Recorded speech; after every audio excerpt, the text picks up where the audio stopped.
Hello, students. We are back again with the chapter 3 of rural marketing, that is rural consumer behavior. This is the third chapter of your book BCom third semester. So, let us start with this. Consumer, we all know, is the person who finally consumes or uses the product. Now, कई बार ये question arise होता है कि what is the difference between a customer and a consumer. शब्दों का हेरफेर है थोड़ा सा. कस्टमर वो व्यक्ति है जो खरीदता है और कंज्यूमर वो व्यक्ति है जो उसको कंज्यूम करता है, यूज करता है, उसको उपभोग करता है. एक कंज्यूमर कस्टमर हो सकता है, नहीं भी हो सकता, पर जब एक कस्टमर की बात कर रहे हैं तो कस्टमर अगर वो कंज्यूम करेगा तो फिर वो कंज्यूमर में कन्वर्ट हो जाएगा. इसको आप ध्यान रखेंगे थोड़ा सा. तो भाई कंज्यूमर बिहेवियर क्या है? कंज्यूमर बिहेवियर या सिर्फ बिहेवियर की बात करूं तो behaviour is basically the response. Behaviour is our response towards something, to some person, some product, some service और एनीथिंग. तो फिलिप कोटलर क्या लिख रहे हैं? Consumer are neither so simple that they do not require to be studied, nor so complex that their study is not possible. कि ना तो वो इतने साधारण हैं कि उनकी स्टडी की उनको विश्लेषित करने की आवश्यकता नहीं है, और ना ही इतने मुश्किल हैं कि उनकी स्टडी असंभव है. अतः आप being a company you are suppose to study them, and when we talk about the study of consumers we talk about certain factors जिनकी हम आगे बात करेंगे इसी चैप्टर में. कुछ चीज़ें नीचे दे रखी हैं, मैं उनको पढ़ रहा हूँ. what they buy, why they buy, when they buy, where they buy, how often they buy, how often they use it. कि वो क्या खरीदते हैं, क्यों खरीदते हैं. yes, this is very important.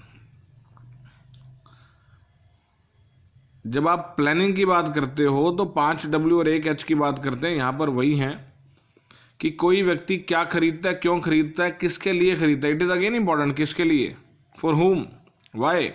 For example अगर आप एक फॉर एग्जाम्पल यस आपकी यूथ की बात करता हूँ मैं. आप में से बहुत सारे बच्चों के पास स्मार्टफोन्स हैं, परंतु आपके पेरेंट्स के पास वही फीचर फ़ोन है 1000, 1200, 1500 वाले. क्यों? क्योंकि वो अपने लिए तो खर्चे को मार सकते हैं, अपने लिए ज़रूरतों को सस्ते में निपटा सकते हैं, परंतु आपके लिए वो शायद कोशिश करते हैं कि बेहतर से बेहतर दिया जाए. So for home they are going to buy, it is very important. Where they buy, कहाँ खरीदते हैं. हमारी परसेप्शन होती है कि हमारे घर के पास जो दुकान है उस पर अच्छा सामान नहीं मिलता, या उधार की सुविधा, या जो भी whatever the reasons can be. कितने ऑफन वो खरीदते हैं, कितने अंतराल के बाद वो खरीदते हैं. फॉर एग्जाम्पल राशन की आइटम है तो जाहिर सी बात है हमें निरंतर उसकी आवश्यकता पड़ती है. अगर वो कोई ड्यूरेबल आइटम है, कोई इलेक्ट्रॉनिक आइटम है, तो उसकी आवश्यकता जाहिर सी बात है हमें लंबे समय के अंतराल पर पड़ेगी, और हम चाहेंगे कि ऐसा ही हो. और वो कितने अंतरालों में उसको इस्तेमाल करते हैं. और सेकंड जो बॉक्स हमारा बना हुआ है राइट में, उसको पढ़ता हूँ. Who influences the buying decision. इसको मैं इस तरीके से बताता हूँ आप लोगों को कि जब आप छोटे होते हैं तो आपके पेरेंट्स आपके लिए शॉपिंग करते हैं या आपके साथ शॉपिंग करवाने चलते हैं. वहाँ पर आपसे एक बार पूछा जाता है कि आपने क्या लेना है, पसंद करो. अगर आपकी पसंद उनको सूट करती है तो फिर आपको वो उत्पाद लेके दे दिया जाता है, अदरवाइज़ फिर वो अपनी पसंद का लेके देते हैं. अभी आजकल के बच्चे जो हैं थोड़े से ज़्यादा एडमेंट हो गए. जो नई पीढ़ी है वो थोड़ी ज़्यादा चूज़ी, सेलेक्टिव हो गई है. अदरवाइज़ पुराने टाइम में क्या था, पेरेंट्स अपने आप ही बच्चों के लिए लेके आ गए. Who influences the buying decision? Who makes the buying decision? अब मेक्स में ये आ जाएगा. ये इसको आप किचन अप्लायंसेस की तरफ ले लो. आपको घर के लिए एक रेफ्रिजरेटर लेना है, तो बच्चे आ गए, आपके फादर आ गए, आपकी मदर आ गई. तो who makes the buying decision? Ultimately चूंकि उसका इस्तेमाल आपकी माता जी ने करना है, तो इन चारों का उसी में कवर कर लेते हैं. Number 2 who makes the buying decision, और number 4 who ultimately uses the product. ये आपकी माता जी हैं, मदर हैं आपकी. अब बच्चे क्या करेंगे, बच्चे साइज़ को लेके व्याख्या कर सकते हैं कि जी हमें तो फ्रीज़र बड़ा चाहिए, हमें तो रंग ब्लैक चाहिए या ग्रीन चाहिए या कोई भी, और आपकी माता जी क्या कहेंगी जी मुझे तो ये देखना है कि मेरा सामान इसमें पूरा आ रहा है या नहीं आ रहा। आपके पिताजी ये देखें कि मेरे बजट में भी आ रहा है या नहीं आ रहा। तो यहाँ पर एक जब आप घरेलू आइटम लेने जा रहे हैं, एक ड्यूरेबल आइटम लेने जा रहे हैं, तो आपको घर के सभी सदस्यों की सलाह लेनी आवश्यक है और लेनी भी चाहिए। इसमें कई बार फ़ायदा भी होता है हमारा। तो who influences the buying decision, ये अब हम मार्केटियर के एंगल से पढ़ रहे हैं, क्योंकि हमें इन चारों फैक्टर्स को स्टडी करना है, इन चारों फैक्टर्स को सेटिस्फाई करना है कि अगर बच्चा है तो उसके लिए जो रंग है वो ठीक बनाना है हमने, एक जो लेडी है घर की जिसको सामान रखना है, और दूसरा जो आदमी है जिसने पैसा खर्च करना है, हमने एक ऐसा उत्पाद बनाना है जो उन सबको संतुष्ट करे। और यही एक मार्केटियर के तौर पर हमारा धर्म है और हमारा कर्तव्य भी है। इसके बाद एक डेफिनेशन और है, consumer behaviour is the study of how people buy, what they buy and why they buy, कि क्या खरीदते हैं, क्यों खरीदते हैं और किस तरह से खरीदते हैं। फॉर एग्जाम्पल, एक प्रकृति के लोग वो हैं जो जाते हैं एक दुकान पर और सीधा सामान लेके आ गए। दूसरी प्रकृति के लोग वो हैं जो पहले अगर 5, 4, 10 दुकानों पे घूमे ना, उनको मज़ा नहीं आता। तो आपको ये देखना है कि आप किस कैटेगरी में हैं, या हमें एज अ मार्केटर ये देखना है कि अच्छा ये जो टेंडेंसी है ये एक दूसरे से आती है। बहुत सारे लोग ऐसे हैं जो सिंगल शॉप पे जाके शॉपिंग करके आ जाते हैं, बहुत सारे वो लेंगे वहीं से बेशक, पर जब तक वो 3-4 जगह ट्राई ना करें, घूम फिर ना लें, उनको आनंद नहीं आता। तो इनकी स्टडी जो है वो है कंज्यूमर बिहेवियर। उपभोक्ता व्यवहार का अध्ययन यही है कि उपभोक्ता क्या खरीदता है, क्यों खरीदता है, किसके लिए खरीदता है, किस तरीके से खरीदता है, और ख़रीदने से पहले क्या क्या फैक्टर्स हैं जो उसको प्रभावित करते हैं। उन्हीं का अध्ययन जो उपभोक्ता व्यवहार अध्ययन कहलाता है, यही कंज्यूमर बिहेवियर स्टडी या एनालिसिस कहलाता है। अगली स्लाइड की तरफ बढ़ते हैं। टाइप्स ऑफ रूरल कस्टमर्स, 3 तरह के। पहला rural house hold consumers. House hold consumers वो है जो वस्तु का इस्तेमाल, वस्तु का क्रय जो है वो अपने लिए करते हैं। फॉर एग्जांपल, आप और मैं अगर राशन की वस्तु कोई भी लेके आते हैं और उसको हम घर में इस्तेमाल करते हैं तो हम हाउस होल्ड कंज्यूमर हो गए। इंडस्ट्रियल यूज़र वो है जो उसका किसी और फर्दर एक्टिविटी में, किसी और बिजनेस ऑपरेशन में एज रॉ मटेरियल या एज अदर मटेरियल इस्तेमाल करेगा। फॉर एग्जांपल, मैं गन्ने की बात करता हूँ, शुगर केन की बात करता हूँ। अब शुगर केन अगर मैं खाने के लिए घर लेके आऊँ तो वो मैं उसके लिए हाउस होल्ड कंज्यूमर हूँ। अगर वो चीनी की मिल में जा रहा है तो चीनी की मिल उसका इंडस्ट्रियल यूज़र है, और फिर वो उस प्रोडक्ट को रिफाइंड करके हमारे तक पहुँचाती है और उसकी फॉर्म में परिवर्तन करती है। तीसरे हैं भाई रिटेलर। रिटेलर का मतलब है वो व्यक्ति जो सामान को आगे बेचता है। मैं एक बार दोबारा एक्सप्लेन कर दूं आपको। एक राशन मैं अपने घर के लिए इस्तेमाल करने के लिए लाया, दूसरा राशन मैं बेचने के लिए लाया। तो यहाँ पर उसका उपभोग या उसका उपयोग मैं किस तरीके से करता हूँ ये तय करेगा कि मैं हाउस होल्ड कंज्यूमर में आऊँगा या मैं रिटेलर में आऊँगा।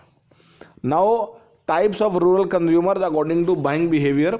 खरीदने या क्रय व्यवहार के आधार पर 5 तरह के जो हैं, हमने जो रूरल कंज्यूमर है उसको बांटा 5 तरह की उनको विशेषताओं के आधार पर। तो सबसे पहला जो है भाई वो है हैबिचुअल।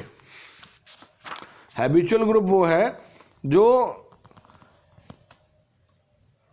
कह लीजिए कि किसी चीज़ को आदतन ले रहे हैं। आदतन का मतलब है अगर मैं एक उत्पाद से संतुष्ट हूँ, फॉर एग्जाम्पल टूथपेस्ट, अगर मैं कोलगेट से संतुष्ट हूँ तो मेरे अंदर संतुष्टि का भाव है। टीवी पे अमिताभ बच्चन या कोई भी आके कुछ मर्जी कह ले भी क्लोजअप बढ़िया, पेप्सोडेंट बढ़िया, नहीं, मैं तो अपनी कोलगेट से संतुष्ट हूँ और मैं कोलगेट ही लूँगा। ये ज़्यादा लेफ्ट राइट नहीं करते, ये बड़े स्ट्रेट फॉरवर्ड है। इनको जो उत्पाद पसंद है, जिसकी छवि इनकी नज़रों में अच्छी बनी हुई है, उसी को इस्तेमाल करेंगे। देन है कॉग्निटिव ग्रुप। कॉग्निटिव होता है एक्टिव ग्रुप जो दूसरों की बातों को सुनता है और मानता भी है। फॉर एग्जाम्पल, आपके पड़ोसी ने जो है वो अपने एक प्रोडक्ट का ब्रांड बदला और उसने आपको कहा कि भाई साहब बहुत बढ़िया चीज़ है और रेट भी कम है, ये है वो है, तो आप कहीं ना कहीं अपनी जो लॉयल्टी है वो शिफ्ट करोगे, इस बार के लिए शिफ्ट करोगे, कॉग्निटिव ग्रुप। देन है इमोशनल ग्रुप। इमोशनल ग्रुप वो है जो चीज़ों को खरीदने के लिए रैशनैलिटी की बजाय इमोशंस को ज़्यादा तवज्जो देता है। फॉर एग्जांपल टीवी में ऐड आई कि अगर आपका बच्चा हॉर्लिक्स नहीं पीता तो आपका बच्चे का जो बॉडी है वो ठीक नहीं रहेगा या उसकी हड्डियों का विकास नहीं होगा। तो अब आप क्या करते हो, आप उसके लिए इमोशनली सोचते हो। दूसरा, त्योहारों पे जो बाइंग होती है, किसी को लेन देन के लिए जब आप परचेज करते हो तब आप इमोशनल ग्रुप का पार्ट हो जाते हो, तब आप रैशनल ग्रुप का पार्ट नहीं रहते। इम्पल्सिव ग्रुप वो है जो इंस्टेंट बाइंग कर लेता है फिजिकल एट्रीब्यूट्स को देखते हो। For example by one get one free, वो किस ब्रांड का है, किस क्वालिटी का है, शायद ये बात उनके लिए ज़्यादा मायने नहीं रखती, परंतु ये वो है जो उत्तेजना में खरीद लेते हैं, जल्दी में खरीद लेते हैं। और न्यू ग्रुप वो है, लास्ट इसका न्यू ग्रुप वो है जो अभी तक किसी पर्टिकुलर प्रोडक्ट का बायर नहीं है, परंतु वो नया नया खरीदने वालों के क्लब में शामिल हुआ है। फॉर एग्जांपल एक बच्चा जो नया नया कॉलेज आता है, फिर उसको अपने कपड़े, उसका डिओड्रेंट, अपने बालों की जेल, इन सब चीज़ों का ध्यान रहता है, तो ये नया ग्रुप है। देन है रूरल कंज्यूमर बाइंग प्रोसेस या बाइंग बिहेवियर। नॉर्मल है ये, और रूटीन में हम सबके साथ ऐसा ही होता है। कस्टमर चाहे गांव का हो चाहे शहर का हो, ये प्रोसेस सेम रहता है। सबसे पहले भाई नीड रिकॉग्निशन, ये वो है कि वो अब ये जो है हम कस्टमर के एंगल से बात कर रहे हैं कि वो कैसे खरीदता है। सबसे पहले नीड रिकॉग्निशन। नीड रिकॉग्निशन का मतलब है हमें किसी वस्तु की आवश्यकता फील होना। साबुन, शैम्पू, टूथपेस्ट, खाने की कोई चीज़, television, washing machine, AC, geyser. मान लीजिए हमें एसी की ज़रूरत महसूस हो रही है, गर्मी बहुत पड़ रही है और बच्चा हमारे घर में छोटा है तो वो रोता है, पसीने में, गर्मी में रोता है। वो नीड रिकॉग्निशन होगी, एसी की हमें आवश्यकता है। Information search. अब इंफॉर्मेशन सर्च में हम एसी के संबंध में ज़्यादा से ज़्यादा जानकारी जुटाने की कोशिश करेंगे। अब जानकारी कहाँ से जुटाएंगे? सबसे पहले तो मैं देखूँ कि मुझे कितनी जानकारी है। मेरी जानकारी किस आधार पर होगी? मेरी जानकारी होगी कि मैंने कहाँ कहाँ पर क्या क्या चीज़ देखी हुई है, एसी कहाँ कहाँ देखा हुआ है, कौन कौन सी कंपनी का देखा हुआ है, कैसा देखा हुआ है। उसके बाद परिवार के लोग कि भाई एसी लेना है, सलाह सलूह देनी हो तो दे दो किसी ने। उसके बाद अड़ोसी पड़ोसी। जब आप एक मेजर परचेज करते हो तो कहीं ना कहीं 2 लोगों से, 3 लोगों से, 4 लोगों से पूछते हो। परिवार में कोई बड़ा बुजुर्ग है उससे पूछते हो। इंफॉर्मेशन सर्च मतलब कि जो चीज़ की मुझे ज़रूरत है उसमें क्या क्या गुण होने चाहिए या क्या क्या गुण होते हैं। फॉर एग्जाम्पल एक हमारे सज्जन मित्र ने टीवी परचेज किया। उस समय एलसीडी थे, एलईडी अभी आए नहीं थे, सन 2010 की बात है। तो वो टीवी ले आए और उन्होंने दुकानदार से पूछा कि जी इसमें पेन ड्राइव लगती है? तो दुकानदार ने कहा जी बिल्कुल पेन ड्राइव लगती है, और वास्तव में पेन ड्राइव लगती थी। अब जब हमने उसमें मूवी लगाई, पेन ड्राइव में मूवी डाल के लगाया तो पेन ड्राइव लगी, गाने दिख गए भी इसके अंदर ये गाने हैं, परंतु वीडियो नहीं चला। अब दुकानदार के पास गए, भाई ये क्या हुआ? कहने लगा सर इसमें पेन ड्राइव लग रही है पर ये वीडियो को सपोर्ट नहीं करता। तो इसका मतलब हमारे किसी काम की नहीं है। अगर इसमें आपने पेन ड्राइव लगानी है, सिर्फ MP3 गाने बजाएगा, या फ़ोटो देखनी है फ़ोटो देख लो, परंतु वीडियो नहीं चलेगा। तो इन्फॉर्मेशन सर्च में हम ये सारी जानकारियाँ जो एक एसी में गुण हो सकते हैं, 5 स्टार क्या है, 4 स्टार क्या है, विंडो क्या है, स्प्लिट क्या है, हमारे घर में कौन सा सूट करेगा, रेट कैसा है, कितनी दूर कनेक्शन आएगा, कितनी लंबी पाइप डलेगी, ये सारी जानकारियाँ जो इस तरह की हम जुटा लेते हैं। इसके बाद आती है इवैल्यूएशन ऑफ अल्टरनेट्स। अब इंफॉर्मेशन सर्च के लिए हम दुकानों पे भी जा सकते हैं, हम उनसे बातचीत भी कर सकते हैं, और उनके द्वारा दिए गए ब्यौरे के अनुसार हम उन सब अल्टरनेट्स का इवैल्यूएशन करेंगे कि भाई इनमें से सबसे बेहतर कौन सा है। फॉर एग्जांपल हमने एसी देखे विंडो, और विंडो एसी 1.5 टन में सबका रेट मान लीजिए हमने ले लिया 25 से 30 हज़ार रुपये के हैं। अब वायरिंग किसकी कॉपर की है, किसकी कैसी है, वारंटी किसकी कम है, किसकी ज़्यादा है, इस तरह के जो फीचर्स हैं उन पर हम वस्तु को तोलेंगे और उसके बाद हम जो लास्ट 4 स्टेप है दैट इज़ परचेज डिसीजन, हम परचेज का डिसीजन ले लेंगे। हमने खरीद लिया और ख़रीदने से पहले हमने अगेन जो हमारे परिजन थे, परिवारजन थे, उनकी सलाह ली और बाकी सारे जो फैक्टर्स हैं, सिचुएशनल फैक्टर्स, उसका प्राइस, उसका मूल्य।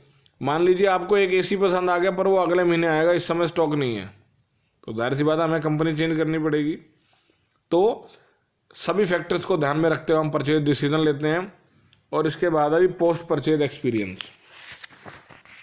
आपने वस्तु खरीद ली, आपने यूज़ करना शुरू कर दिया और अब आपने लोगों को रिव्यू देने शुरू कर दिए कि जो इन्फॉर्मेशन पहले आप लोगों से जुटा रहे थे, अब आप चूंकि उसके बायर हैं, उसके ख़रीदार हैं, उसके यूज़र हैं, अब आप लोगों को स्वयं दे रहे हैं, लोगों को आपने देनी शुरू कर दी है। नेक्स्ट स्लाइड की तरफ बढ़ते हैं आगे।